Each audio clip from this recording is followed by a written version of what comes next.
Hi, welcome to today's resilience training. Today is Thursday, September 22nd, 2022. Today, I'm talking about emotional sobriety. Emotional sobriety is different from just not engaging in whatever behavior it is that is causing problems for you in your life. And that could be anything from the use of alcohol and other drugs to just simply emotional dysregulation itself. There's actually a 12-step group out there that is dedicated to dealing with emotions. So if you're familiar with the 12-step program, the very first step is for AA. Let's just use AA as an example because there are so many 12-step programs out there now to address like every issue imaginable. And there is one for emotions. So we take that first step that says we admitted we were powerless over alcohol and that our lives had become unmanageable, and replace that with anything, but replace it with emotions and state it again. We admitted that we are powerless over our emotions and that our lives have become unmanageable. So for a lot of people, emotions and emotional dysregulation is a huge issue. And it certainly comes into play relative to any of these other issues of acting out. Let's just call it acting out. We're acting out in a way that is causing harm to ourselves and or others, whether that's the use of alcohol, other drugs, sex, gambling, our emotions, our emotional dysregulation. So the goal of emotional sobriety is to address that issue so that we then minimize the risk of putting down the one issue and then another issue popping up, sort of like that whack-a-mole game, right? You stop engaging in one and then it pops up in another area of your life.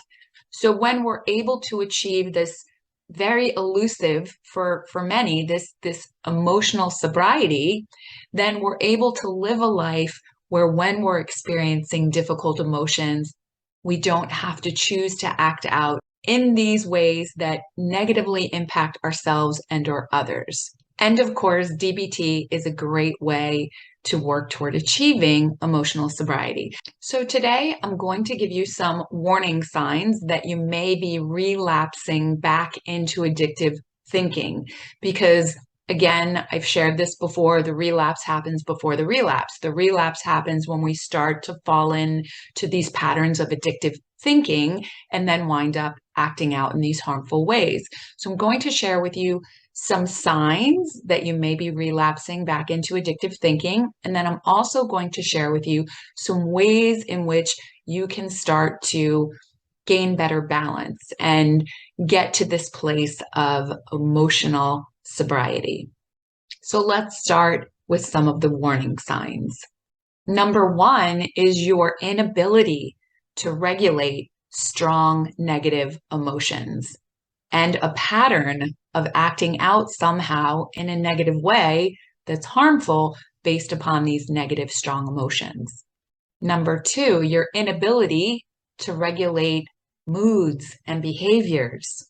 Typically, that will come with this response of, I just can't help it, right? I just can't help. I can't help this mood. I can't help the behavior I'm engaging in. So when you're in that place where you cannot regulate your mood and or your behaviors, you're at high risk for acting out in some way that might be harmful toward yourself and or others. Number three, your inability to regulate your use of substances or other risky behaviors. Sometimes we have this combination. Let's say there's one behavior that is linked to your substance use and vice versa. Number four, your inability to find and maintain long-lasting and meaningful relationships.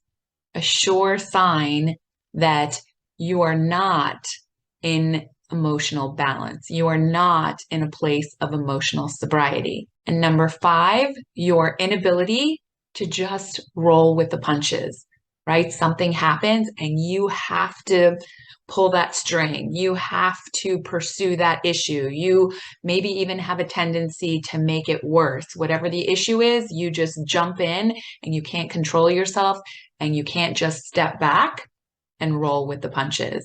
Sure sign that you're not emotionally sober and you're at high risk for acting out in unhealthy ways. Okay, so what can we do about it? How can you get your life back on track? How can you start to move down that scale or up that scale, however you choose to look at it, toward emotional sobriety, right? How can you start to gain a better balance of your emotions? Number one is to engage in trauma work with a therapist and or an experienced counselor.